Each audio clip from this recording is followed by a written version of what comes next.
The little girl held the century-old key, whispering, "He wanted me to find it. Now he belongs to another."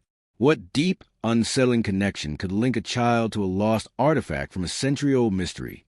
And why do countless people still send desperate letters of apology to an inanimate object, claiming their lives changed after looking in the eyes? If you encountered such an object, would you dare to look it in the eyes? Let me know in the comments below. If you crave the darkest secrets and untold true stories, hit that subscribe button for Host of Silence now. We really appreciate your help, as we're only 10 subscribers from our next goal. To unravel the chilling origin of this bizarre phenomenon, we must step back in time to Key West, Florida, in the year 1900.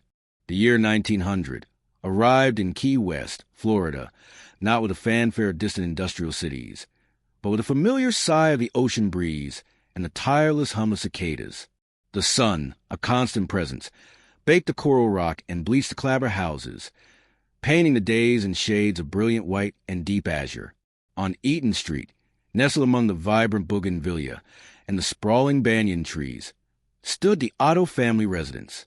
It was a sturdy, two-story structure, well-kept, a testament to the respectable standing of Thomas Otto, a local merchant, and his wife, Minnie. Their son, Eugene, a boy of 4, was a creature of boundless curiosity and an imagination that bloomed as wildly as the tropical flora around him. He spent his days exploring the overgrown garden, building forts from discarded lumber, or listening to the distant, rhythmic clang of the lighthouse bell. Life was a predictable, sun-drenched affair, punctuated by the familiar routines of a prosperous turn-of-the-century household. One humid afternoon, a package arrived, delivered by a perspiring postman who wiped his brow with the back of a callous hand. It was a large, rectangular box, wrapped in thick brown paper, tied with coarse twine, and bearing a foreign stamp, a blurred image of what appeared to be a German eagle. There was no return address, only the name Eugene Otto scrawled in an elegant, unfamiliar hand. Thomas Otto, a man who valued order and provenance, turned the package over, his brow furrowed in mild perplexity. "From Germany," he murmured, more to himself than to Minnie, who stood beside him, equally puzzled, and no sender. Curious. Eugene, however, saw only the promise of a gift. His small hands fumbled with the twine, his eyes wide with anticipation. When the paper was finally torn away, revealing the contents, a hush fell over the small receiving area. Inside, nestled among layers of wood shavings, lay a doll. It was not the soft, comforting rag doll Eugene sometimes played with, nor the porcelain figures his mother kept behind glass. This doll was different. It stood nearly 3 feet tall, its face a painted canvas of wide, solemn eyes and a faint, unsmiling mouth. Its body was made of straw, covered in fabric, and its head was a finely molded plaster. It was dressed in a miniature sailor suit, complete with a dark blue jacket, white trousers, and a small, stiff cap perched jauntily on its head. In its right hand, it clutched a tiny fabric lion. Eugene, initially hesitant, reached out a tentative finger, tracing the doll's unyielding cheek. The silence stretched, broken only by the chirping of crickets outside. Then a peculiar lightness seemed to fill Eugene's eyes, a spark of fascination that eclipsed his initial trepidation.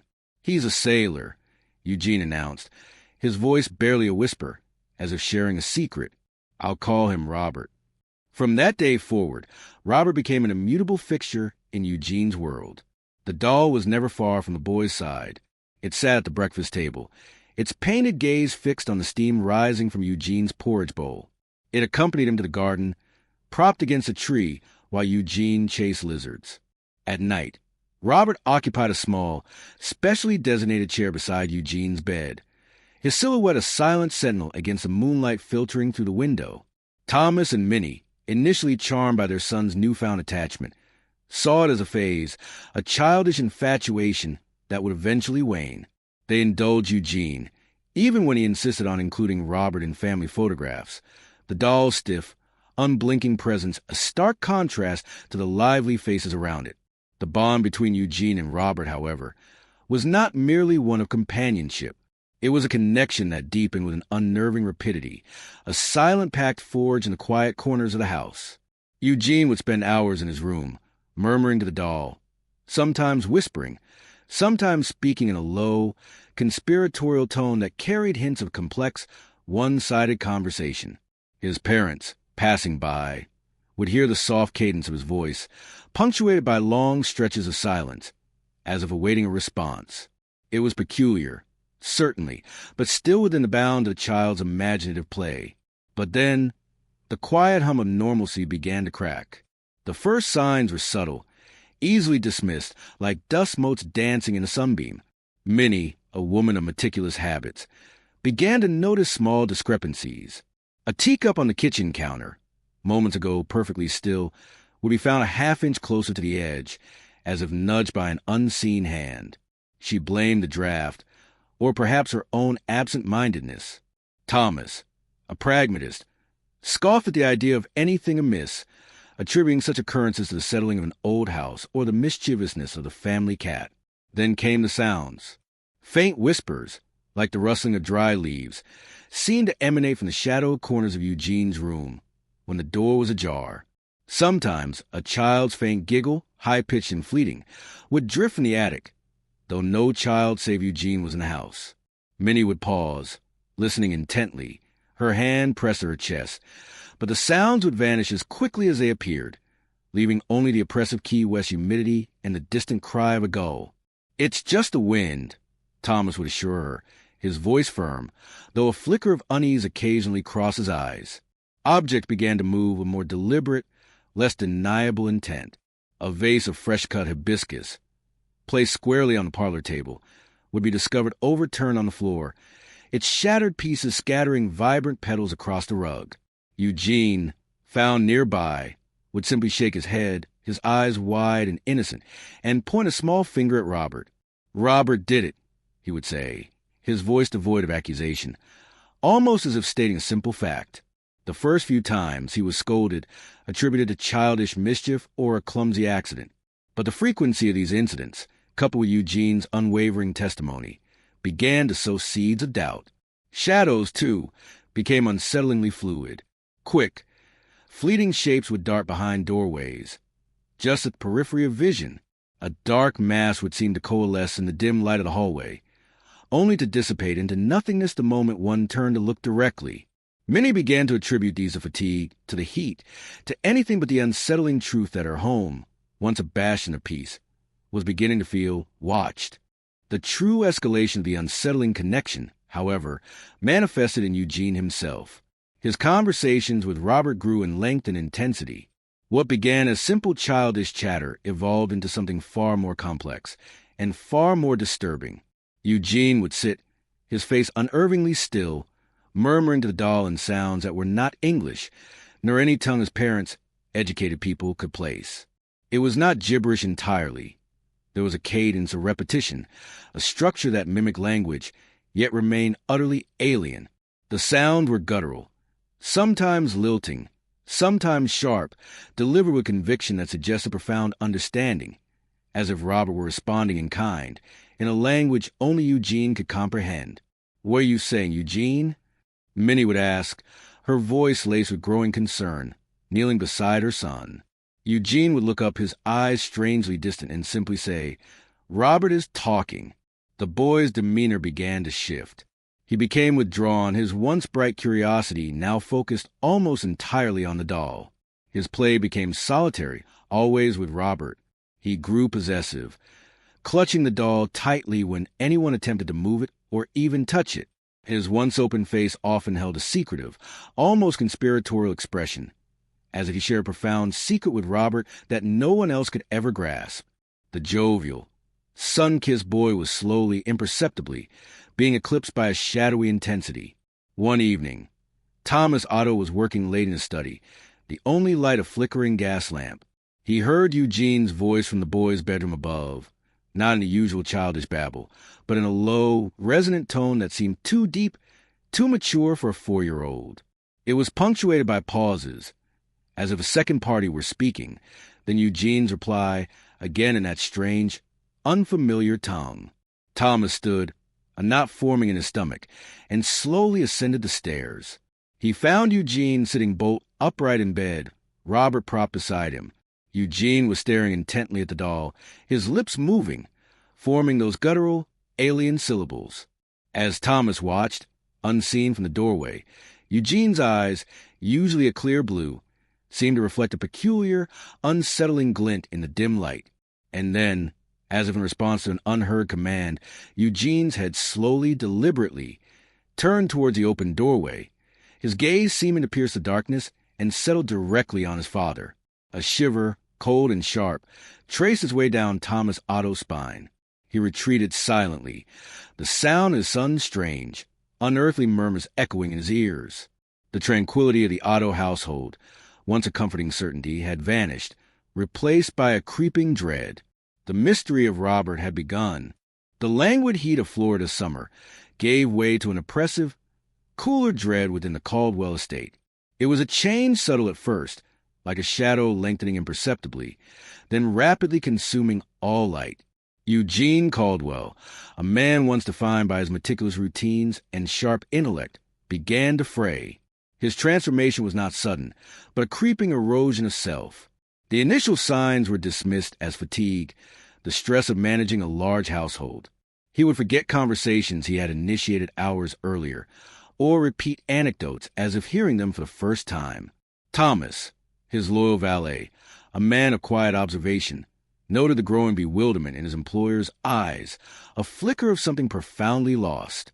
It was as if Eugene's very essence was splitting, one part lucid and demanding, the other distant and confused. Soon, the lapses extended to his actions. Eugene, a stickler for order, would leave his study door ajar, his spectacles on the breakfast table, or his evening newspaper unfolded on the grand piano. These were minor infractions, yet utterly alien to his character.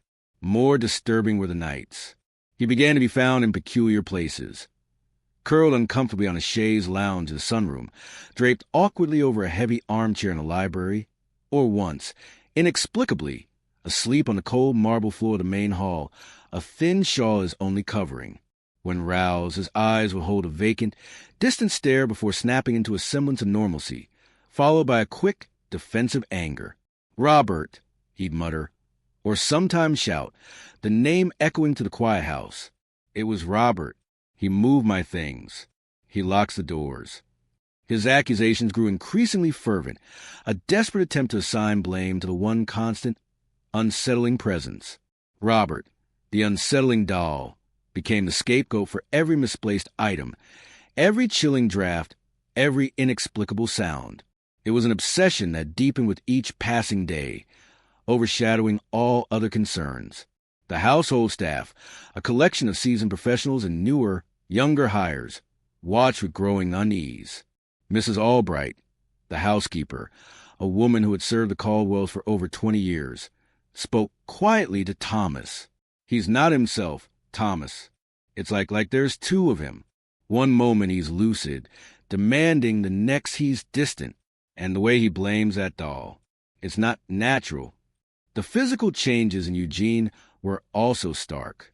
His usually ruddy complexion turned sallow, his eyes sunken, ringed with perpetual exhaustion. His once robust frame seemed to shrink, as if something vital was being slowly siphoned from him. Concerned, Thomas discreetly summoned Dr. Alistair Finch, the family physician, a man of science and considerable experience. Dr. Finch conducted a thorough examination, his brow furrowed with increasing perplexity. He checked Eugene's pulse, listened to his heart, peered into his eyes. He asked questions about his diet, his sleep, his recent anxieties. Eugene, for his part, was evasive, irritable. He dismissed the doctor's concerns, insisting he was merely tired, perhaps a touch of malaria from the mosquito-ridden Florida nights. When pressed about his memory lapses or the odd sleeping habits, Eugene would grow agitated, his voice rising. "It is the house, doctor. The house is unsettled. Robert makes things happen." Dr. Finch prescribed tonics, recommended rest, and suggested a change of scenery. He spoke of nervous exhaustion, the strains of modern life, but his words lacked conviction. To Thomas, he confided, "I've seen men under great duress, Thomas, but this is different. There's a disassociation, a profound mental fatigue that doesn't quite fit any diagnosis I know." He truly believes the doll is acting against him. It's a delusion, perhaps, but one so deeply rooted, it's unnerving. A second opinion from a specialist in Jacksonville yielded similar results: bewilderment, vague diagnoses, and no real answers. Meanwhile, the house itself seemed to breathe with malevolent life. It began subtly. The air, even in the stifling Florida heat, would suddenly drop to an unnatural chill, localized to a specific room or corridor. The servants, particularly those new to the estate, would shiver, their breath misting visibly in the sudden cold. Cook, a robust woman named Agnes, swore she saw her own breath once in the pantry, a place known for its warmth. Then came the sounds. Whispers, faint and indistinct, would drift from empty rooms, like a conversation held just beyond hearing. Footsteps echoed in the upper halls, when everyone was accounted for downstairs. Sometimes a child's giggle, hollow and cold, would emanate from the nursery, a room long unused. One evening, the chambermaid, Clara, swore she heard her name called from the drawing room, a plaintive, drawn-out sound that raised the hairs on her neck. When she entered, the room was empty, the air thick with a cloying stillness. The apparitions began as fleeting glimpses, a shadow detaching itself from the wall and gliding across the floor, a momentary figure at the periphery of vision, too solid to be a trick of light, too quick to be identified, vanishing the instant one turned to face it. The gardener, a stoic man named Mateo, reported seeing a small figure dart behind the oleander bushes, only to find nothing there but the rustling leaves. He dismissed it as fatigue, but the tremor in his hands betrayed his profound unease. And Robert, the doll, became the epicenter of the escalating strangeness. Eugene, in a desperate attempt to contain the perceived source of his torment, began to lock Robert away, first in a small, unused closet in his study, the key kept on his person. Yet, hours later, Robert would be found perched on Eugene's bedside table, its painted eyes fixed on him in the dim light. Eugene's screams would wake the entire house, his accusations echoing through the silent halls. I locked him away," he'd shriek, pointing a trembling finger at the doll.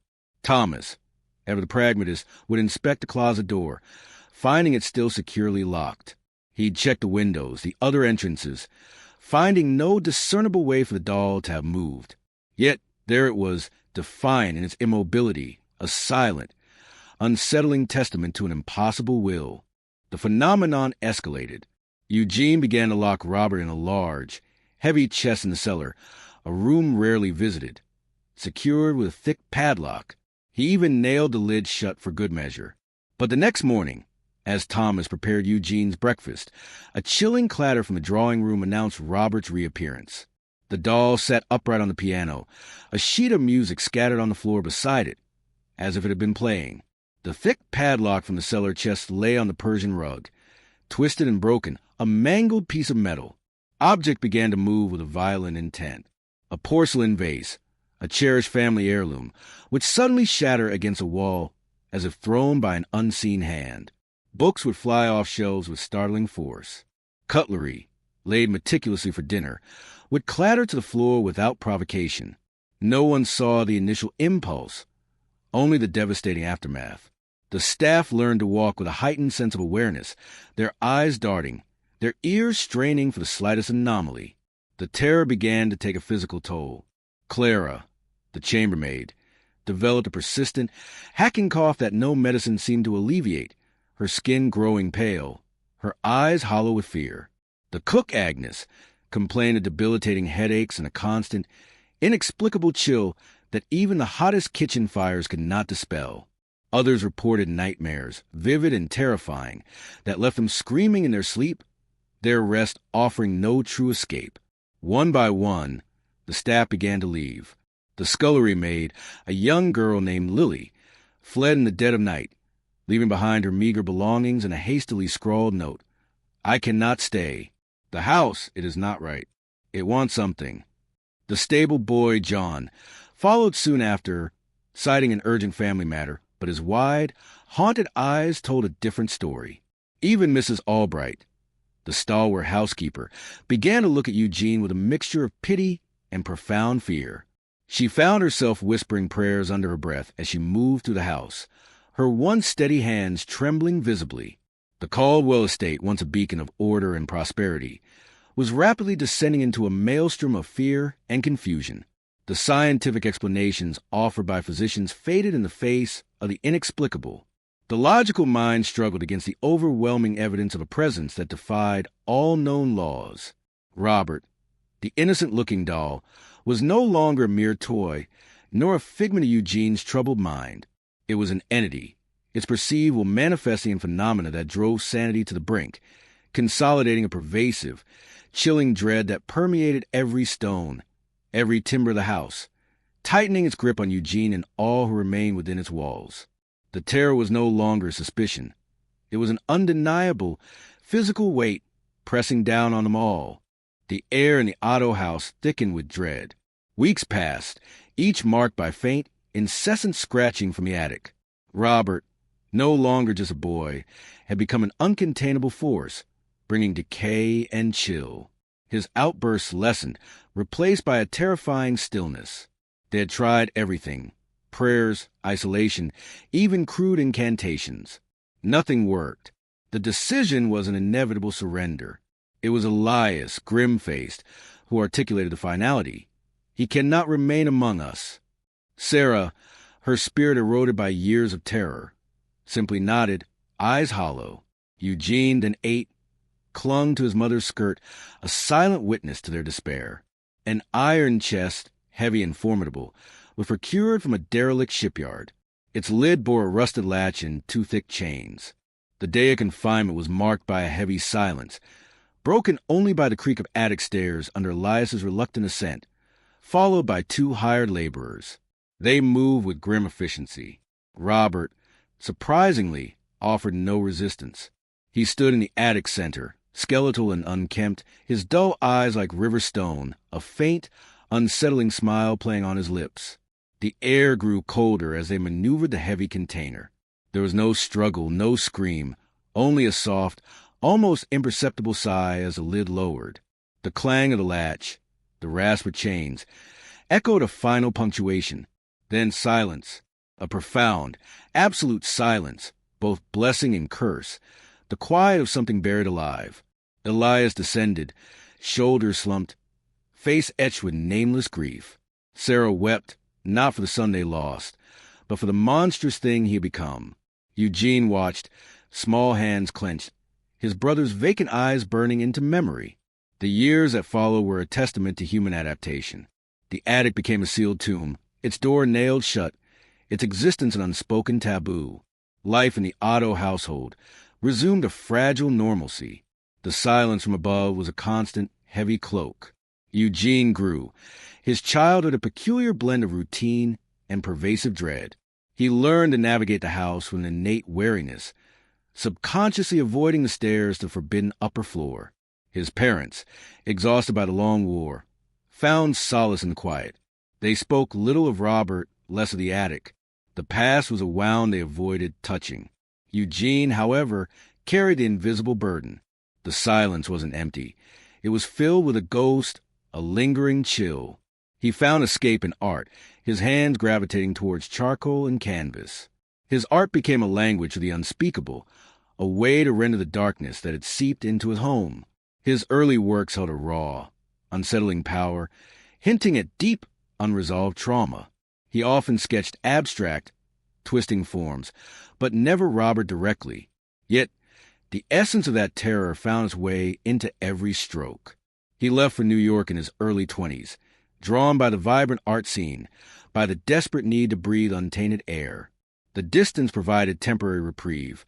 He studied, painted, exhibited, his work gaining notoriety for its melancholic depth. He met a bright, vivacious woman whose laughter seemed to chase away his shadows. She was an anchor. He told her little of his past, vague references to a difficult childhood, shielding her from the truth. Years passed. Letters from Florida grew sparser, tinged with weariness. Elias's health began to fail.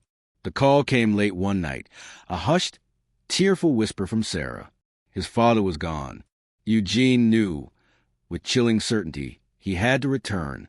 He couldn't leave his mother alone in that house, not with the attic silence still hanging heavy, and, ever supportive, agreed to accompany him, seeing it as a duty, unaware of the house's true nature. The journey back to Florida was a re-entry into a nightmare. The moment they stepped onto the dusty porch, Eugene felt it, a familiar, oppressive weight, a coldness unrelated to the evening air. The house stood unchanged, a stoic monument to forgotten horrors, its windows like vacant eyes. Sarah, frail and diminished by grief, embraced him with quiet desperation, and, oblivious, found charm in the antiquated furniture, the sun-drenched rooms, the scent of dust and old wood. She spoke of making a homey. Eugene watched her, dread tightening his stomach, seeing her bright optimism as a fragile shield. He found himself constantly glancing towards the ceiling, toward the attic, a tremor of apprehension. The first nights were deceptively calm. The house settled around them. But then subtle shifts began. A faint, almost imperceptible scratching echoed from above, a sound Eugene dismissed as rats, though his stomach clenched. Cold drafts swept through the upstairs hallway. Objects were found displaced. A book moved, a teacup on the mantelpiece, and laughed it off. Eugene said nothing, but a cold sweat pricked his scalp. He knew these signs, the prelude to Robert's outbursts.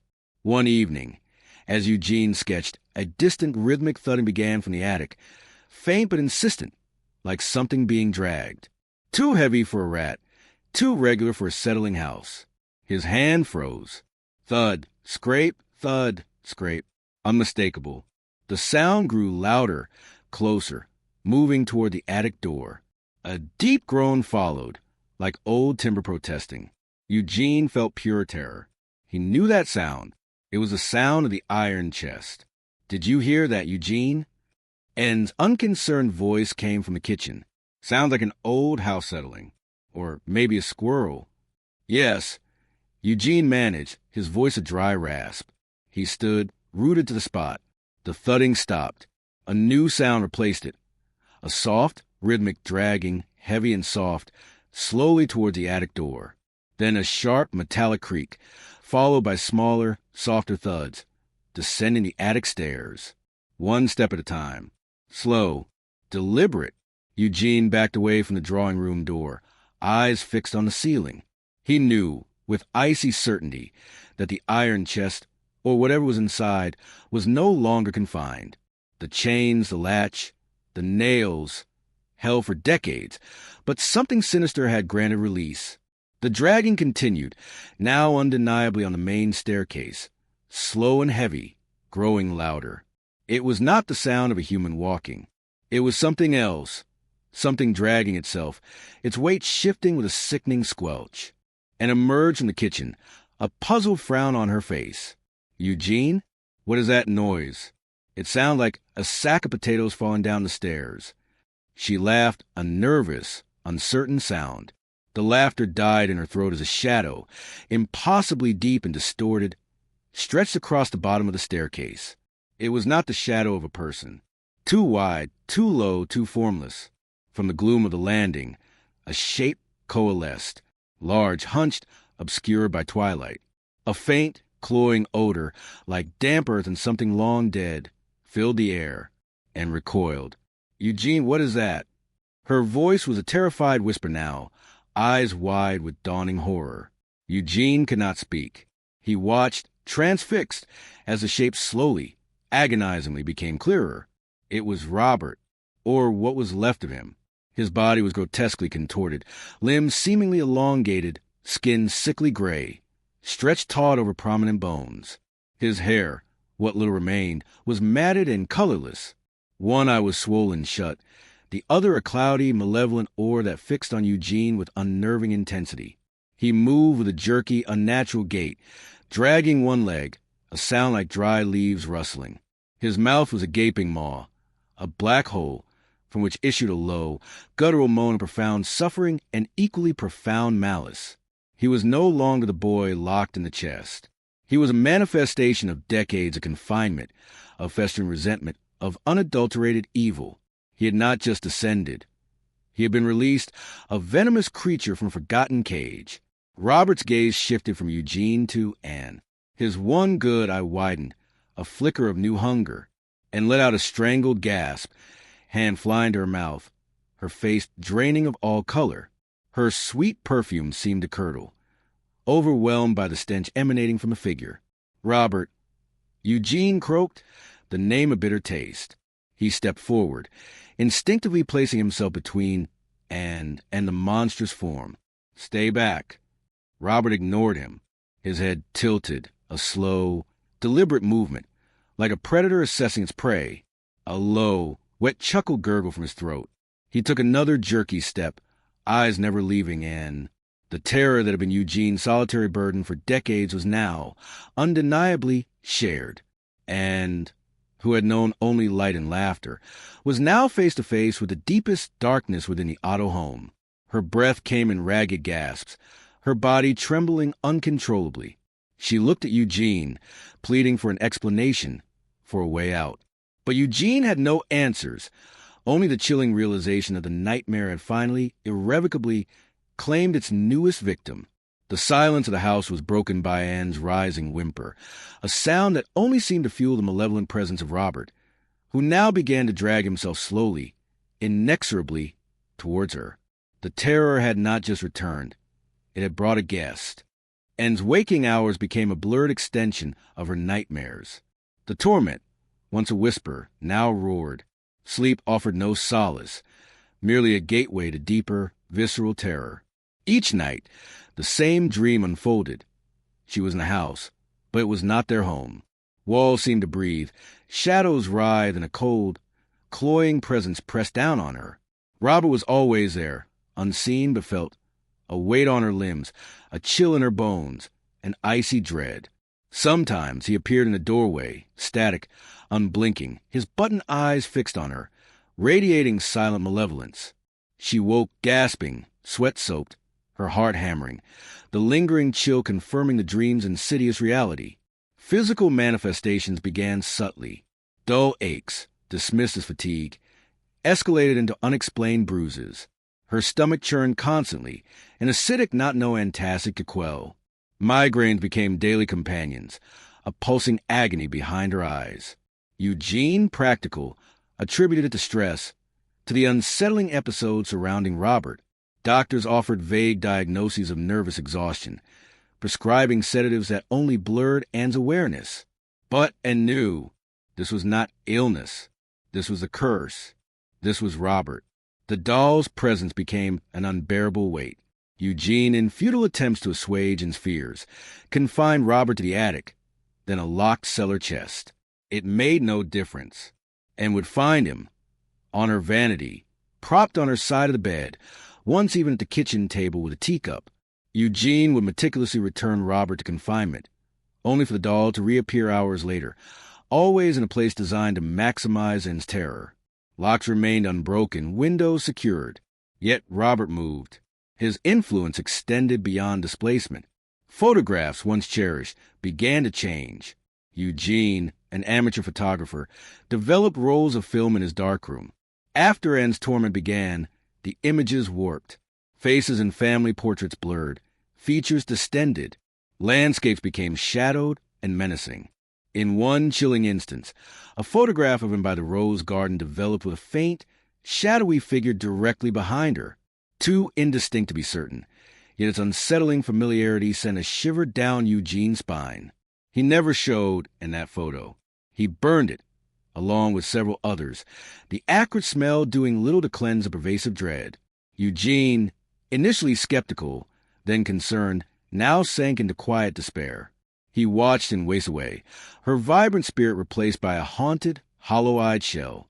Their once meticulous home became neglected, reflecting the slow decay of their lives.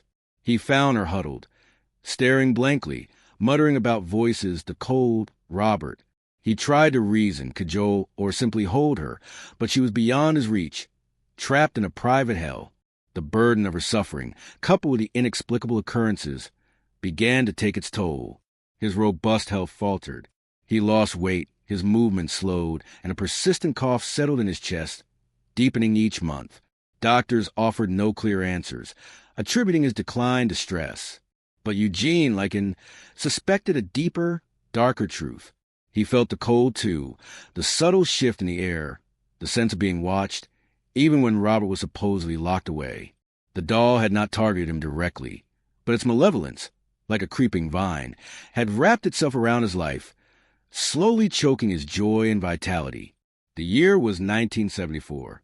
Decades had passed since the doll entered their lives, decades of unspoken dread, and had died 2 years prior, a quiet fading, her body finally succumbing to the relentless assault. Eugene had buried her beside her beloved rose garden, a small, private ceremony. Her death brought no peace to the property or to Eugene.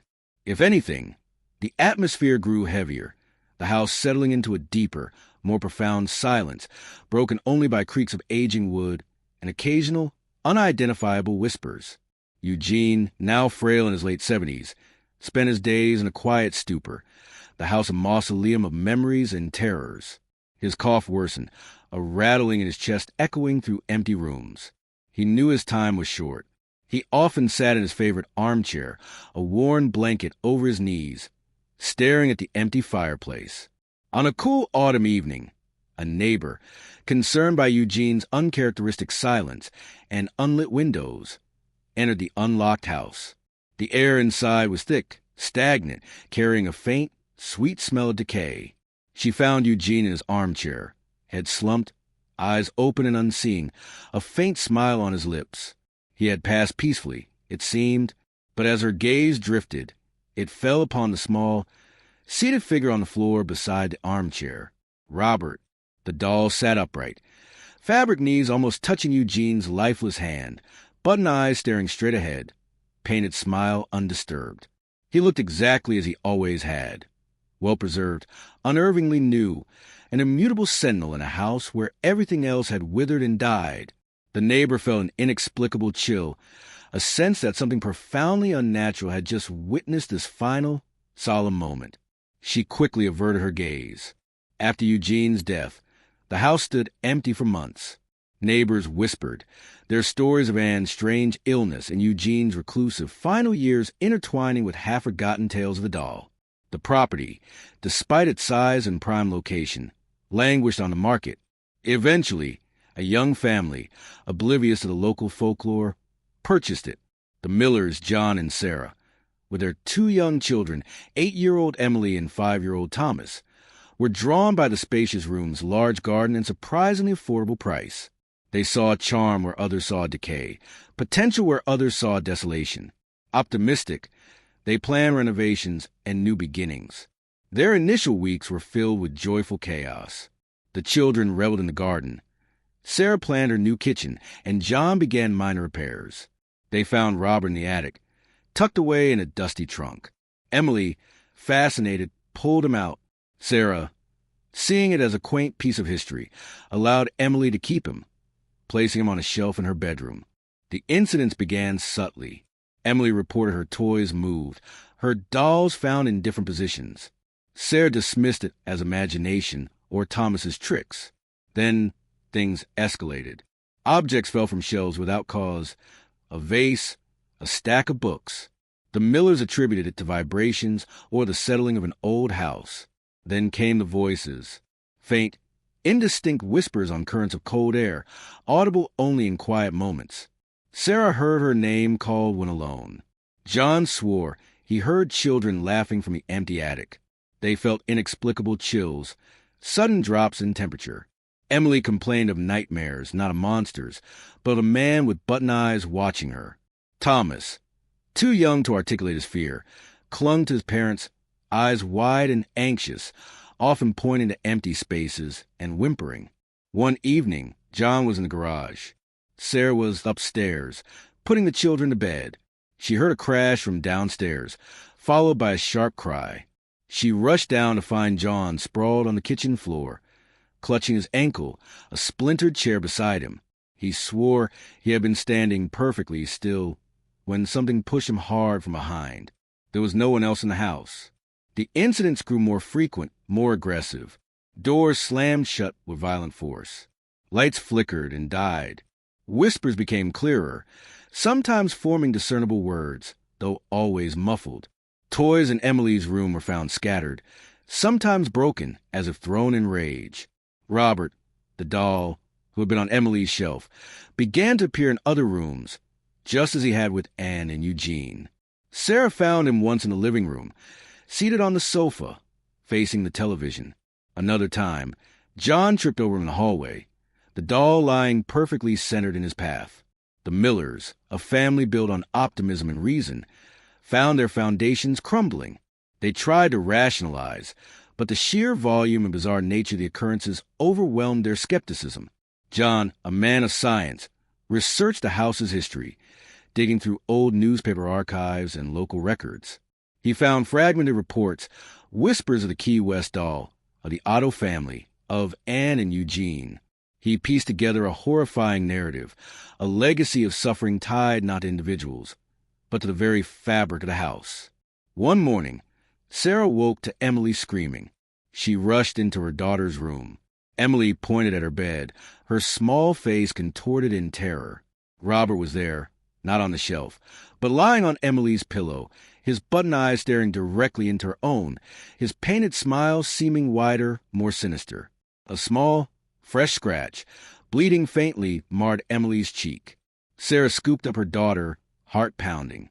She looked at the doll, truly looked at it, and for the first time felt a profound, chilling certainty. This was not a child's toy. This was not imagination. This was real. The malevolence had not died with Eugene. It had merely found new victims. The house itself was a vessel, and Robert, the silent, unmoving sentinel, was its enduring, terrifying heart. The Millers, like those before them, were now trapped in its chilling embrace. Robert's transfer to the Fort East Martello Museum was not a simple relocation. It was a pressing necessity. The Otto home, sold after years of whispered stories and a lingering aura of unease, bore a legacy far too disturbing for its new owners. Even skeptics felt an undeniable aversion to Robert's silent presence. They claimed he watched them, judged them, and insisted vehemently on his removal. Robert, the legendary doll, was now an artifact to be contained and isolated. To that end, a special glass case was meticulously designed, not merely a display, but a transparent fortress. Constructed from ballistic glass panels 5 centimeters thick, it was nearly impenetrable. Its internal locking system was reinforced, built to resist any unauthorized opening, ensuring Robert remained sealed inside. Placed prominently in the museum's main hall, the case was meant to be an oddity, a historical curiosity. It became something else entirely. At first, visitors approached with amusement and morbid curiosity. Children laughed, and adults cracked jokes about the creepy doll, snapping photos for fun. The museum staff, accustomed to the local folklore Key West, tolerated the stories, chalking up any discomfort to suggestion or imagination. But the unease persisted, growing in intensity and frequency, until it was no longer mere suggestion, but a palpable presence. It started subtly. A sudden, unexplained chill lingered in the air around Robert's case. Even on the hottest summer days in Key West, visitors shivered. Maintenance was repeatedly called to check the air conditioning, always found in perfect working order. Then came the reports of physical distress. Healthy individuals standing before the case experienced sudden dizziness, nausea, disorientation, or overwhelming dread. One tourist from Ohio fainted abruptly, pale and murmuring about cold eyes that were following her. Doctors found nothing wrong, but the museum staff, once skeptical, began exchanging uneasy glances. The frequency of these incidents began to chip away at even the most hardened disbelief. The disturbances escalated. Minor accidents near Robert's exhibit became inexplicably common. A securely mounted compass stand toppled over without cause, shattering a display vase. A veteran security guard stumbled for no reason, twisting his ankle and swearing he felt an invisible shove. Guests dropped items, felt invisible tugs at their clothes, or experienced inexplicable static shocks as they approached the case. This persistent, minor chaos became a chilling signature of Robert's presence.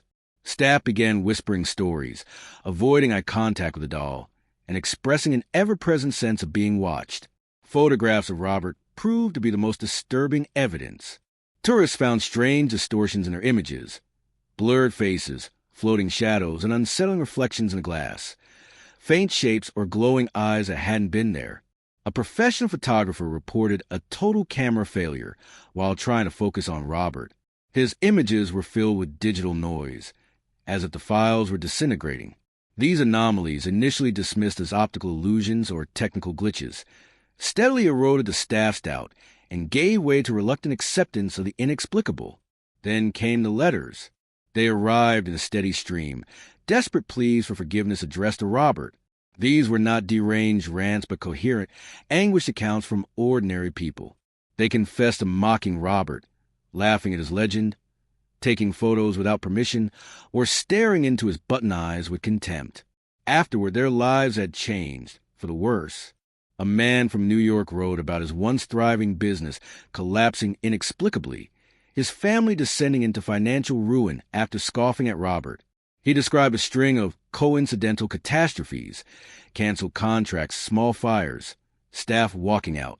A young woman from California described horrifying nightmares that began after taunting Robert, dreams that mirrored her deepest fears and left her screaming awake, convinced she was being watched by a cold presence. A couple from Texas recounted a chain of misfortunes: a house fire, a serious car accident, and mysterious illnesses, all after the husband nudged Robert's case. The common thread was an unshakable conviction that Robert had retaliated, punishing them for their disrespect. The letters begged forgiveness and often included offerings, coins, jewelry, even locks of hair, in hopes of appeasing the doll. Shocked, the museum staff created a dedicated archive, simply titled Forgiveness, a silent testament to the doll's perceived power. The museum and Robert's exhibit became a strange pilgrimage site. Visitors approached him with reverence and visible fear, speaking in hushed tones, avoiding direct eye contact, and whispering apologies. The atmosphere in the main hall became thick with silent dread, and staff members reported a growing sense of pressure, of always being watched by Robert's button eyes. Robert's legend was no longer just a story. It had become a living force, one that shaped the experience of everyone who entered his domain. The climax of Robert's modern legend came in the summer of 2018. The museum was especially crowded. Lily, a 7-year-old girl from Orlando, became captivated by Robert, standing before his case for an unusually long time. Her parents, distracted for a moment, turned back to find her gone. Panic erupted. Lily's parents, their faces twisted in anguish, began frantically calling her name. Museum staff and visitors joined the search, combing every corner. Minutes dragged into an agonizing half-hour. Eleanor Vance, the museum director who had always dismissed Robert's stories as hysteria, felt fear tighten in her chest as she watched the parents panic and Lily's unexplained disappearance from such a well-monitored building. It was a pale and anxious intern who finally found Lily. She was crouched in a dark corner of a rarely used storage area, tucked behind some old crates.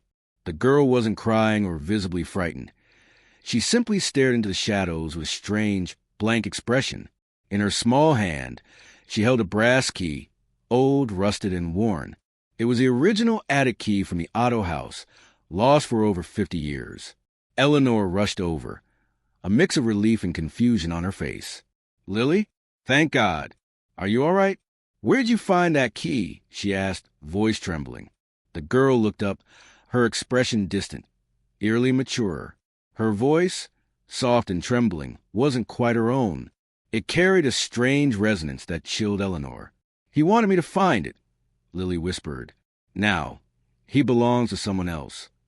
Lily was reunited with her parents, who assumed her behavior was due to fear and confusion. The key was a mystery to them. Eleanor, however, knew better. She closed the museum early that day, the key heavy in her palm, its presence as real as the fear rising in her chest. That night, Eleanor stood alone before Robert's display, the key cold and heavy in her hand. The doll seemed to watch her with an intensity she had never noticed before. She wondered who the other was, and what it would mean for Robert and for the museum she had sworn to protect. Robert remained in his reinforced glass case, an object of fascination and dread. Visitors continued to arrive, whisper apologies, feel unexplained chills, and witness photographic anomalies. The Forgiveness archive grew, its folders swelling with letters, a mounting testimony to a fear that defied logic. Robert's aura seemed to expand, seeping into every corner of the museum, a silent, omniscient, increasingly powerful presence. One autumn morning, a janitor made a chilling discovery. While performing his routine cleaning, he approached Robert's display and froze. The thick glass case that sealed Robert was open, not broken. There were no signs of tampering or forced entry. The glass door, designed to be opened only from the outside with a special key, had been unlocked from within. Robert sat motionless inside, exactly as always, his button eyes fixed on nothing. But the case, engineered to be impenetrable, now stood ajar, a dark sliver of impossible vulnerability. The silence in the hall was absolute, broken only by the janitor's ragged breath. There were no signs of intrusion. No one had touched the case. And yet it stood open, a breach not just in security, but in reality.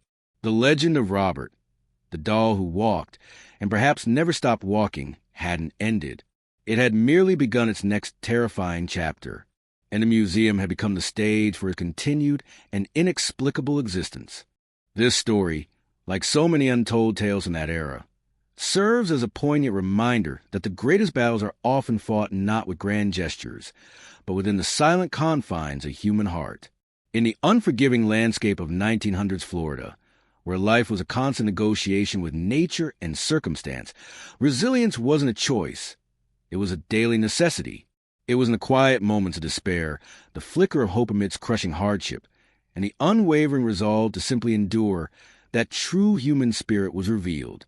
We often romanticize the past, but it was in these ordinary, extraordinary acts of perseverance that the real drama unfolded, leaving an indelible mark on the soul, whether anyone else bore witness or not.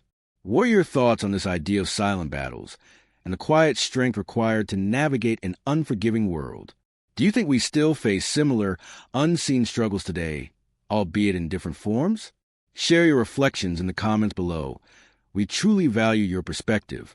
And if this journey into the human spirit of 1900s Florida resonated with you, please consider subscribing to the channel for more authentic dramas from history's forgotten corners.